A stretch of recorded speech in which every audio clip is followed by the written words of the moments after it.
तो पिछले वीडियो के अंदर हमने देखा कि मोबाइल प्रोसेसर्स क्या होते हैं, वो किस फीचर्स के ऊपर अफेक्ट करते हैं और हमारे बजट के हिसाब से हमें कौन से प्रोसेसर वाला मोबाइल फ़ोन लेना फ़ायदेमंद रहेगा। अगर आपने पिछला वीडियो नहीं देखा हो तो ऊपर आई बटन के ऊपर एक कार्ड आ रहा है, तो उसके ऊपर आप क्लिक करके पिछले वीडियो को देख सकते हैं। बाद में देखोगे फिर भी चलेगा, लेकिन देखना ज़रूर। फिलहाल तो इस वीडियो को देख लो।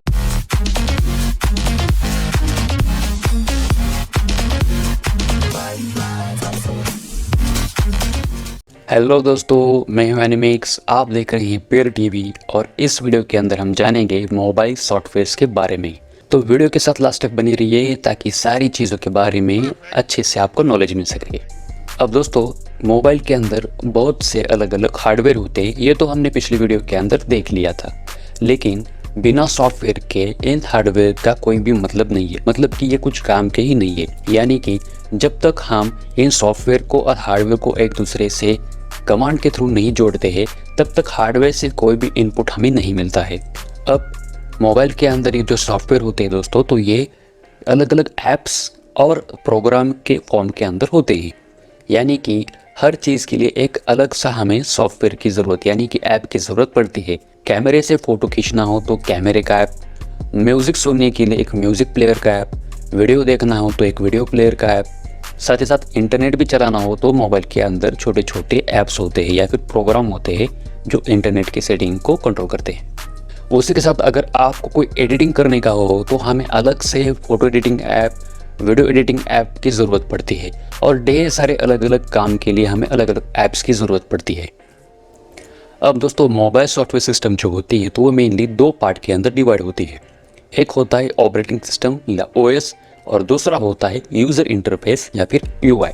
अब बात करें अगर ओएस की या फिर ऑपरेटिंग सिस्टम की, तो ओएस एक हार्डवेयर और एक सॉफ्टवेयर या फिर दो अलग अलग सॉफ्टवेयर के बीच का एक कम्युनिकेशन जरिया होता है, या फिर कह सकते हैं कि उन बीच का एक इंटरफेस होता है। अब हमें पता है कि मोबाइल फ़ोन के अंदर सॉफ्टवेयर जो होते हैं तो वो एक ऐप के फॉर्म के अंदर होते हैं। तो जब हम किसी ऐप से कोई कमांड या फिर इनपुट देते हैं तो वो ओएस थ्रू जाके हार्डवेयर को मिलता है और फिर उसके बाद में हार्डवेयर उससे एक आउटपुट प्रोड्यूस करता है। बात करें अगर कोई दो सॉफ्टवेयर की, तो एक सॉफ्टवेयर या फिर एक ऐप से हम कोई जब कमांड देते हैं तो वो ओएस के ज़रिए दूसरे ऐप को जाके मिलता है और फिर वो ऐप या फिर वो सॉफ्टवेयर कोई आपको आउटपुट देता है।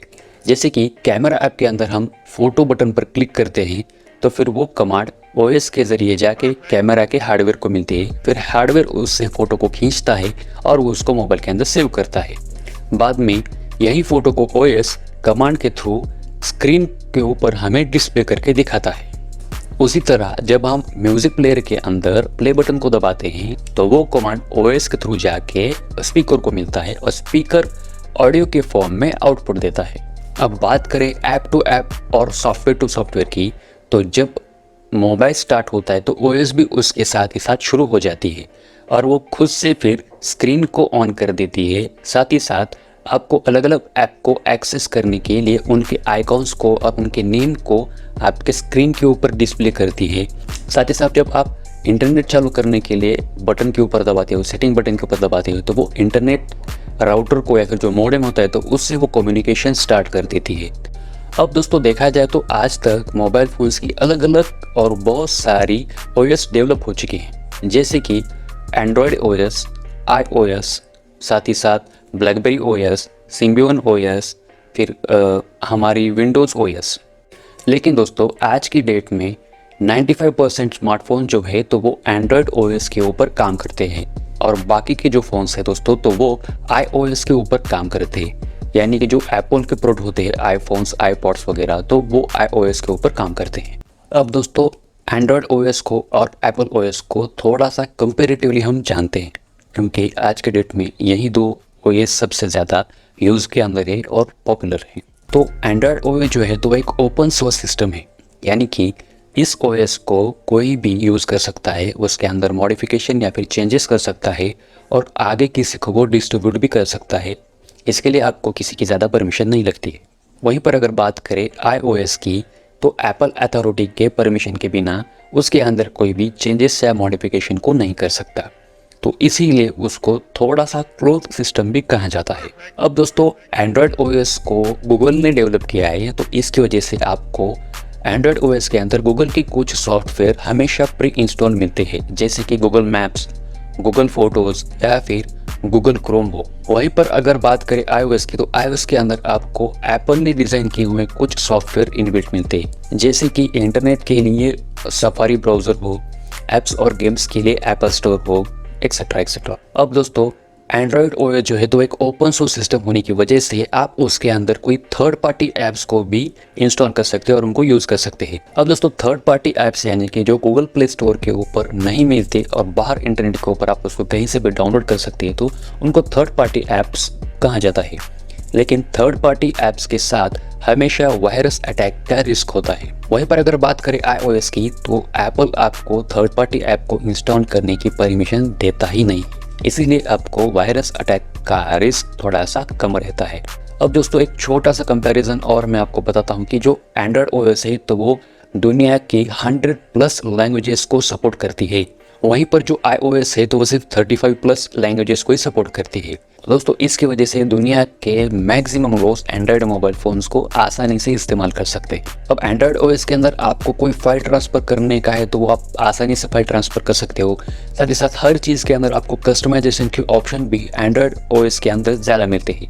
वहीं पर अगर बात करें iOS की, तो इसके अंदर अब फाइल ट्रांसफ़र थोड़ा सा डिफ़िकल्ट प्रोसेस है और आपको बहुत लिमिटेड कस्टमाइजेशन का ऑप्शन मिलता है। अब दोस्तों आप कोई भी एंड्रॉयड फ़ोन्स को खरीदते वक्त सिर्फ इतनी चीज़ का ध्यान रखिए कि उसके अंदर दिया जाने वाला एंड्रॉयड ओएस का वर्जन लेटेस्ट होना चाहिए, यानी कि जितना लेटेस्ट एंड्रॉयड का ओएस वर्जन होगा उसके अंदर मिलने वाले फीचर्स भी उतने ही ज़्यादा होंगे। अब दोस्तों और एक छोटी सी चीज़ का ध्यान रखना पड़ता है कि वो ओएस का अपडेट के बारे में, यानी कि कुछ मोबाइल फ़ोन के अंदर आपको ये कहा जाता है कि आपको अगले 3-4 साल तक अपडेट मिलते रहेंगे, तो कुछ मोबाइल फ़ोन के अंदर आपको ये प्रॉमिस किया जाता है कि आपको अगले 3-4 मेजर सॉफ्टवेयर अपडेट मिलेंगे। अब दोस्तों ये दोनों चीज़ें समझने में थोड़ी सी कंफ्यूजिंग है, लेकिन इसके अंदर का डिफरेंस भी बहुत बड़ा है।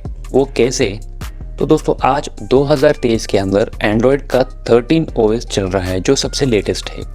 मान लीजिए कि कोई मोबाइल फ़ोन का ब्रांड आपको ये कहता है कि हम आने वाले अगले 4 सालों तक आपको अपडेट देंगे।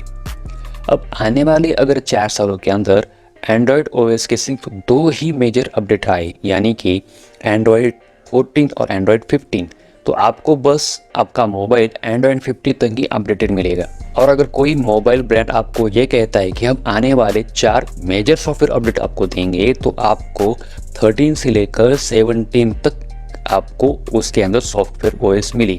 तो दोस्तों मोबाइल को खरीदते वक्त उसकी अपडेट पॉलिसी उसके अंदर क्या दी गई है तो उसको भी थोड़ा सा चेक कर लिया कीजिए। अब दोस्तों बात करते हैं अगर यूआई या फिर यूज़र इंटरफेस की, तो ये क्या होता है कि आपके मोबाइल के स्क्रीन के ऊपर की एक डिस्प्ले लेयर होता है, यानी कि आपके मोबाइल के अंदर जो हमें ऐप ड्रॉवर दिखता है, अलग अलग ऐप्स के आइकॉन्स दिखते हैं, उनके नेम्स दिखते हैं, नोटिफिकेशन पैनल होता है, सेटिंग पैनल होता है, अलग अलग टाइप के जो स्क्रोलिंग इफेक्ट होते हैं या फिर जो एनिमेशन इफेक्ट होते हैं, तो ये सारी चीज़ें यूआई के अंदर आती है। तो दोस्तों एक सिंपल वर्ड के अंदर अगर मैं बताऊँ तो यूआई के ज़रिए हम अपने मोबाइल के अंदर के सॉफ्टवेयर और अलग अलग जो फंक्शंस होते हैं, ऐप्स वगैरह होते हैं, तो उनके साथ इंटरेक्शन कर सकते हैं।